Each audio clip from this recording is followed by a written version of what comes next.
O Never Shout Never é um projeto solo de Christopher Drill que, anos depois, se organizou como uma banda de 5 membros. Na mesma época do protagonismo do emo e metalcore de Asking Alexandria, Bring Me The Horizon e My Chemical Romance, o Never Shout Never fazia contrapeso nesse cenário misturando o indie folk e o emo colorido com uma vibe mais alegre. 3 pontos que coincidem com essas bandas eram: primeiro, suas canções, as quais traziam uma forte carga emocional e confessional. Segundo, sua presença no MySpace. Se hoje temos a viralização de músicas no TikTok, naquela época o MySpace fazia esse papel mesmo não sendo sua intenção. Lá era possível que bandas e fãs se comunicassem diretamente, o que resultou na construção de uma base sólida de fãs até hoje. E terceiro, ter seu videoclipe associado a MTV e VH1. O som de Never Shout Never abraçou tanto a cena emo, que estava presente em revistas alternativas, quanto nas mais pops voltadas para o público adolescente, o que demonstrava que em breve gostar de um único estilo musical estava prestes a se tornar obsoleto. If we all just took 2 steps back.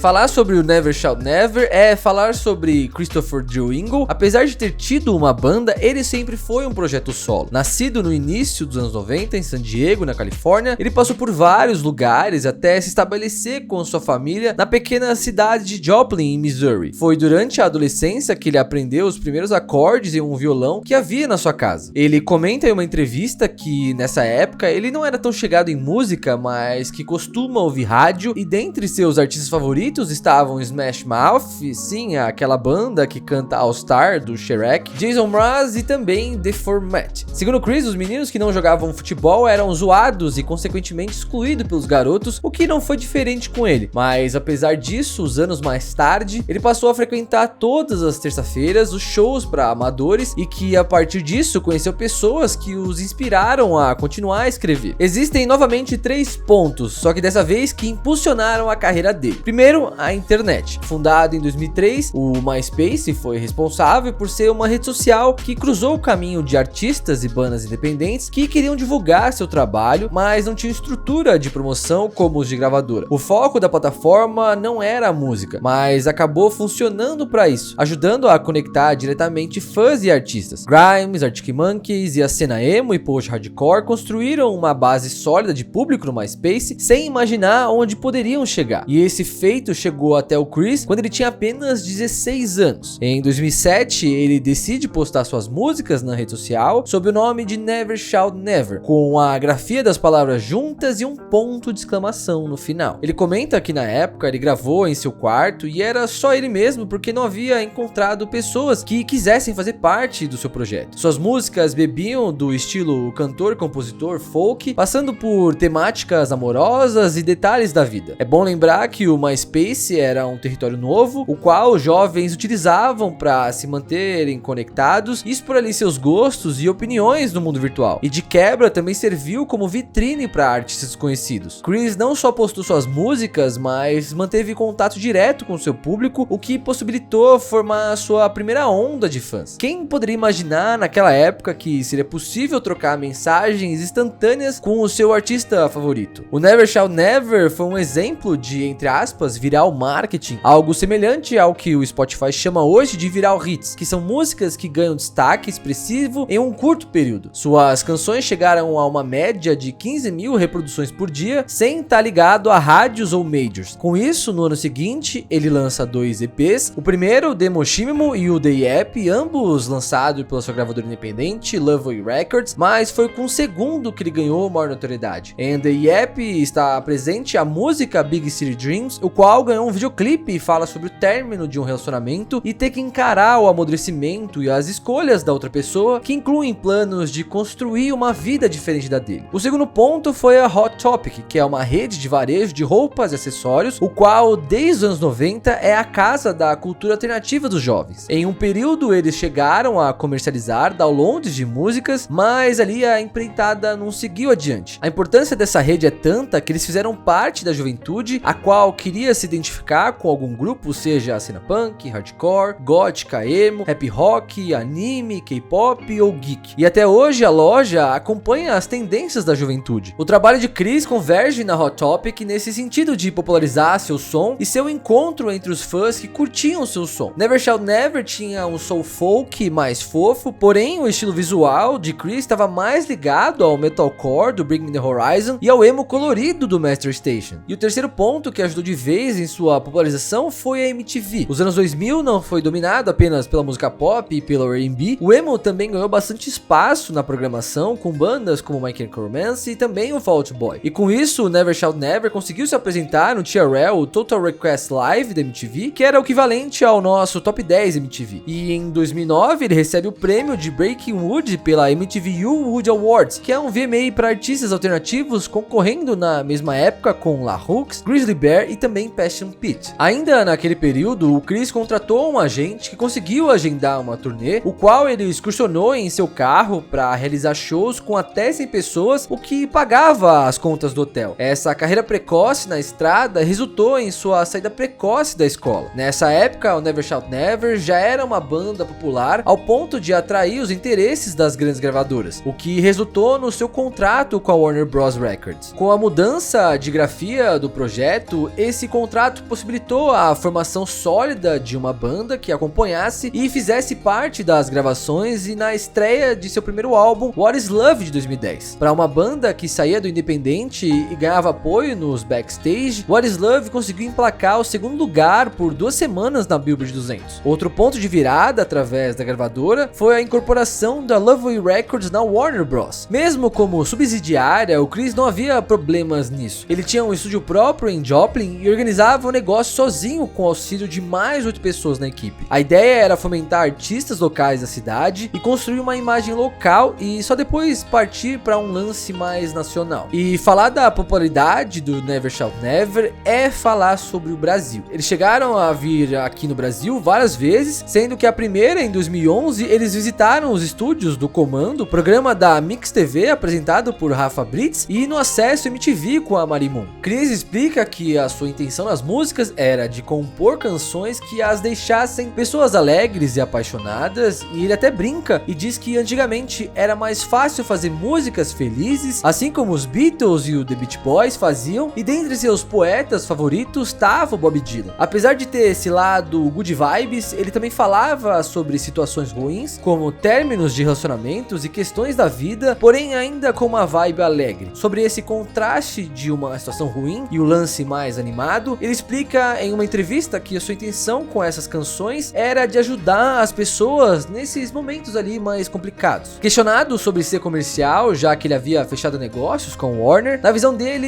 estar fazendo música é mais sobre como aquilo pode chegar a muitas pessoas e não sobre seguir padrões, principalmente se você estiver passando uma mensagem positiva. Era um lance mais altruísta do que sobre ele si mesmo. A música é o que realmente importava para ele. Apesar do projeto ter uma notoriedade calma, fofa, essa não era a única forma de se fazer música. Em 2008, com os integrantes da Never Shout Never, eles fundaram a Eat Me While I'm Hot, banda de post-hardcore e screamo que ao final ficou batizada como Eat Me Raw. Além disso, o Chris também desenvolveu outro projeto solo, Gonzo, de música eletrônica. Ao todo, o Never Shout Never contabilizou 8 EPs e 8 álbuns, começando pela sonoridade soft folk para a fase ukulele em Me and My UK, EP de 2009, caminhando um lance mais psicodélico e experimental em Time Travel, álbum de 2011, chegando a um pop rock como no caso de Black Cat de 2015. Apesar da boa vontade de Christopher de continuar a fazer música e rodar em turnê, isso não foi suficiente para sustentar o rolê. No final de 2018, ele tweetou Never Shout Never Hip, o que deixou os fãs apreensivos se aquilo era real ou uma brincadeira. Porém, dias depois, ele oficializou que o Never Shout Never estava encerrando as atividades com os últimos shows no Brasil e México, sendo que esses shows faziam parte da turnê comemorativa dos 10 anos do projeto. Em entrevistas, o Chris deixa claro que o fim da banda estava ligado ao fato de que os membros decidiram seguir caminhos diferentes na vida e que o rumo dele próprio na música ainda estava aberto. E de fato, ele retorna em 2020 com Never Shout Never para lançar o 8º álbum, Unborn Speak, voltando para suas origens de composição, voz e violão. Sua divulgação foi por conta própria, mas tímida e não alcançou ali os holofotes. E não só o Wally Sykes do Bring Me The Horizon, que está de casa nova e CPF em mãos, o Chris se casou e há alguns anos está morando aqui no Brasil e já tem até um filho pequeno. Tudo indica que seu objetivo atualmente é a vida pessoal. É compreensível o seu impacto na época, muitos ouvintes se identificaram com a sua lírica sincera e vulnerável, que falava sobre romances e paixões durante a fase da adolescência para a juventude, passando pelos desafios de amadurecer